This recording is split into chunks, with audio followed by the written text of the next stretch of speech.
Saudara Komisi Pemberantasan Korupsi KPK sedang menyelidiki terkait 93 pegawai yang terlibat pungutan liar di rutan KPK.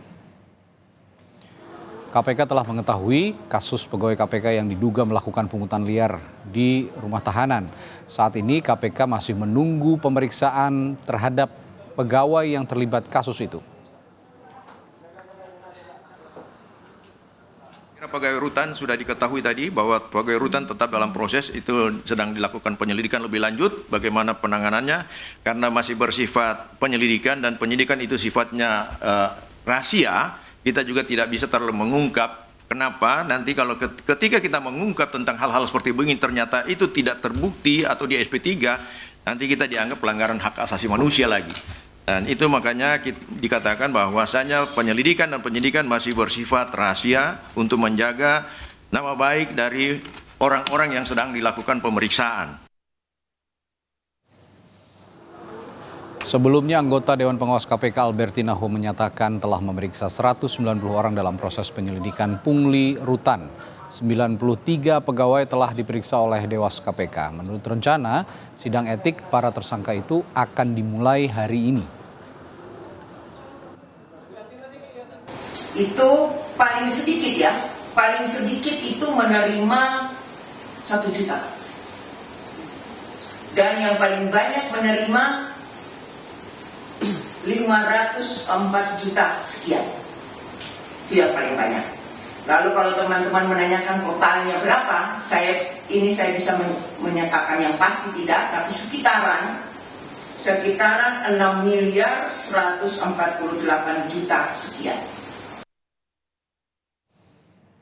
Sementara itu mantan Ketua Wadah Pegawai KPK Yudi Purnomo mendorong Dewan Pengawas KPK memutus sanksi berat terhadap 93 pegawai KPK yang diduga melakukan pungutan liar di rutan KPK. Yudi menilai pelaku pungli bisa dijatuhi sanksi pemberhentian tidak hormat hingga sanksi pidana. Tentu kita berharap Dewas tegas ya terhadap keterlibatan 93 orang ini dalam dugaan pelanggaran etik. Kita berharap bahwa bukan hanya ya tindakan secara etik ya sanksi berat diberhentikan dengan tidak hormat, tapi juga pidana.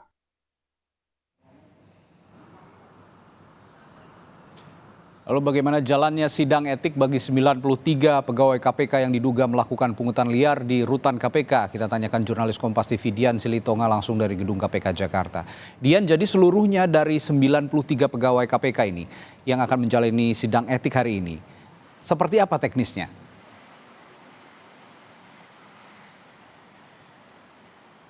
Ya, informasinya hari ini sidang etik digelar terlebih dahulu untuk 90 pegawai KPK yang sudah dibagi dalam 6 berkas perkara. Nah, biasanya sidang etik ini akan digelar pukul 10 pagi nanti, Radi.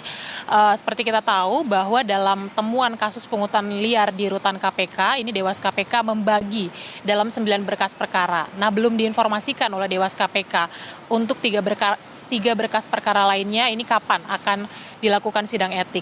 Tapi yang jelas nanti dalam rangkaian sidang etik tentu Dewas KPK akan memutuskan begitu ya, apakah 93 pegawai KPK terduga pelanggar etik ini melakukan pelanggaran etik dalam kategori ringan, sedang atau berat, sehingga nanti hukumannya atau sanksinya ini bisa diberikan mulai dari teguran lisan hingga pemecatan atau pemberhentian tidak hormat. Nah, sejumlah pihak mendorong Dewas KPK agar memberikan sanksi berat terhadap 93 pegawai KPK dengan memberikan hukuman pemberhentian tidak hormat, karena temuan kasus pungutan liar di KPK ini baru terjadi atau baru ditemukan sejak KPK berdiri. Apalagi ini bukan hanya bicara soal pelanggaran etik saja, Radi, tapi juga ada unsur tindak pidana di dalamnya. Karena kita tahu pungutan liar ini tentu juga akan berkaitan dengan suap dan juga gratifikasi. Jadi tentu kita juga nanti akan pantau bersama seperti apa tindak lanjut proses hukumnya. Radi. Ya, Dian, lalu adakah informasi soal apa saja modus mereka atau modus yang mereka pakai saat melakukan pungutan liar di rutan KPK?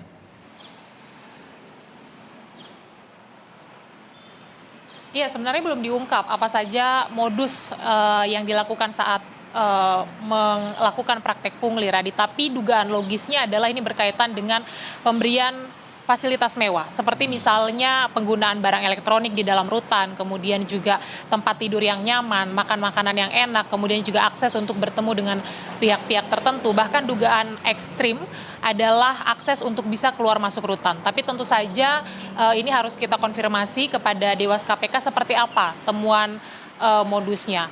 Nah, yang jelas temuan adanya pungutan liar di rutan KPK ini menjadi bukti lemahnya pengawasan internal KPK. Karena peneliti ICW juga menyebutkan bahwa rumah tahanan di seluruh lembaga hukum di Indonesia ini rentan atau menjadi ladang basah bagi tindak pidana suap dan juga gratifikasi, sehingga seharusnya KPK sebagai lembaga anti rasuah ini bisa mengawasi secara ketat atau membuat sistem yang mempersempit celah terjadinya suap dan gratifikasi antara tahanan dengan pengawas rutan KPK. Nah, temuan soal adanya pungli di rutan KPK ini menambah rentetan kelam problematika integritas yang terjadi di KPK, Radi. Karena kita ingat tidak hanya temuan pungutan liar saja, tetapi dalam periode kepemimpinan Firly Bahuri sejak 2019 kita temukan bahwa ada kasus seperti misalnya pegawai KPK atau pimpinan KPK berhubungan dengan pihak berperkara, kemudian juga menerima suap dan gratifikasi, kemudian juga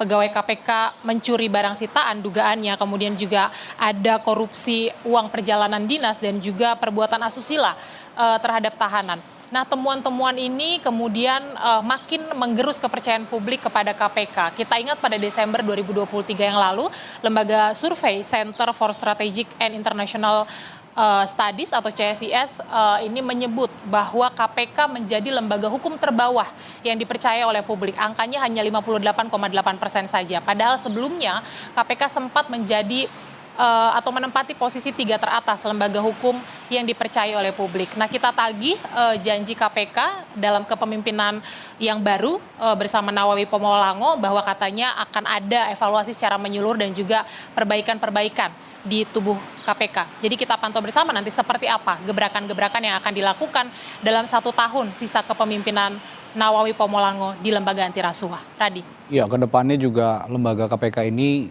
harus diperbaiki. Jika memang nanti ada seleksi kepemimpinan KPK, semoga juga bisa jadi solusi untuk pembenahan secara menyeluruh di lembaga anti rasuah ini.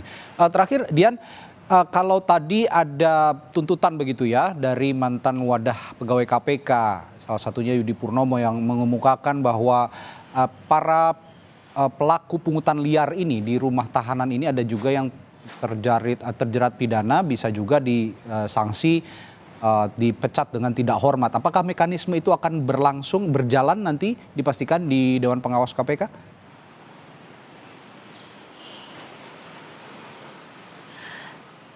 Kemungkinan besarnya itu akan berlangsung, Radi, karena memang Dewas KPK juga sudah menyampaikan bahwa ada berkas perkara yang memang dinyatakan atau dikategorikan sebagai ranah tindak pidana begitu ya. Jadi tentu kita akan lihat nanti siapa yang dimaksud oleh Dewas KPK, apakah 3 berkas perkara sisanya yang belum disidangkan etik hari ini atau siapa begitu. Tapi yang jelas memang ada tindak pidana dalam kasus ini dan tentu saja itu merupakan pelanggaran etik berat kalau sampai terindikasi ada pelanggaran pidana. Kalau dinyatakan melanggar etik berat, tentu sanksinya adalah pemberhentian tidak hormat. Nah, tentu saja sesuai dengan undang-undang, kalau ASN dinyatakan melakukan tindak pidana suap dan gratifikasi, ini akan dipidana minimal 4 tahun penjara dan maksimal adalah 20 tahun atau penjara seumur hidup, dan kemudian juga denda minimal 200 juta rupiah dan juga maksimal 1 miliar rupiah. Karena kita harus pantau bersama, ini harus dikawal oleh publik nanti seperti apa, bukan hanya ranah etiknya saja tetapi juga proses hukumnya. Radi. Ya, berhubung pegawai KPK ini sekarang juga sudah ASN begitu, sehingga mekanisme perekrutan pegawai KPK juga harus benar-benar diseleksi dengan baik, karena jangan sampai hal ini kembali terjadi di kemudian hari, mencoreng lembaga KPK yang biasanya dipandang oleh publik sangat agung begitu ya, sangat bisa dipercaya seperti yang Anda ungkapkan juga tadi, Dian Silitonga. Terima kasih Dian, laporan Anda langsung dari gedung KPK Jakarta.